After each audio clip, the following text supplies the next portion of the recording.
You are acquaintances with Donald. You've known him for years, obviously, a big supporter of him. So what was Donald Trump like, who's also a WWE Hall of Famer? Yeah, he was awesome. I mean, he came in there, he's professional, he's poised, he's a gentleman, so nice to meet you. I mean, he's everything that I would think he would be, not what the media has made him out to be. Well, who convinced him to take a bump? Because I think he took a bump. Didn't he go through a table? You know what? He's committed. He's committed in everything he does. So if he's going to come out for something like this, he's going to make sure that he looks good. And he knows if he wants to get over with the wrestling fans, he's going to have to take a bump, right?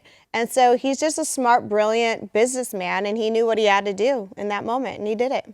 And that's why we freaking love Donald Trump, because he has like that sensibility to realize, hey, I want to, even though I'm a billionaire, even though I'm this wealthy guy, I'm going to go and do wrestling because that is what that's Americana. Wrestling is Americana. Did you ever wrestle overseas in Japan or anywhere else? Yeah, many countries.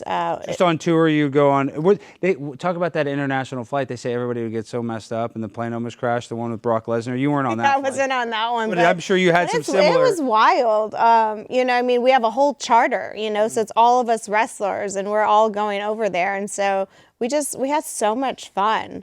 But my favorite trip was I was honored to go to Afghanistan and do the tribute to the troops. Just meet with the troops. You didn't wrestle, though, did you? I wrestled over there. They put up a ring and everything. Oh, that's really cool. Yeah, so it's really cool to put up the ring, and we get to go meet them. They took us to the front lines. And I was thinking, yeah, they're taking us to the front lines, but you don't really think, oh, they're going to take us to the front lines. And then we're in this, Black Hawk helicopter, and they're coming down. They're like, okay, when we land, get behind me, huddle behind me. And, you hear bombs going off, and they got their rifles out, and they're rushing me into barracks. And I was like, is this for real, or is this a show because we're over here? I was like, whatever, I'm listening to whatever you tell me to do. Yeah, no, it was for real. Yeah, that's crazy. You know what was really cool about being over there is, and that was a long time ago, but I remember asking the troops, the ones that I had the honor to meet, on how they felt about being over there. And they all were so happy to be over there fighting for this country. And it was just taking what I could do to a whole nother level. You're fighting for my freedom, for my safety, for my family. And the fact that we could just go there and do a little something to bring home to them was an incredible experience for us. Have you got tested for cancer from the burn pits that you were subjected to?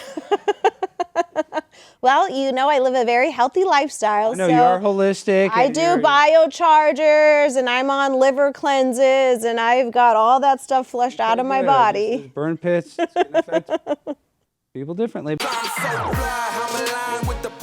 My grind so refined, I got no time for no games. Ask yourself